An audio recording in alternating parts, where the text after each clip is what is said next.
You ask Tiger to solve. This deals with linear equations with one unknown.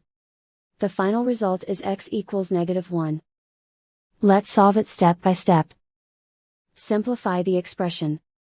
Expand the parentheses. Simplify the arithmetic. Expand the parentheses. Multiply the coefficients.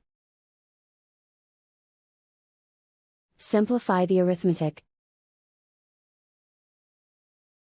Expand the parentheses. Group like terms. Simplify the arithmetic.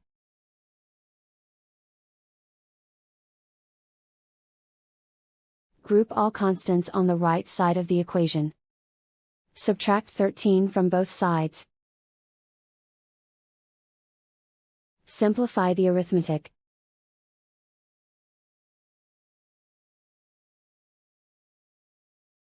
Convert the x into a positive number. Multiply both sides by -1.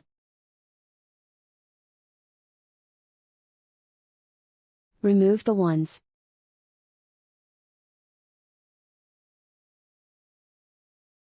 And so the final result is x equals -1.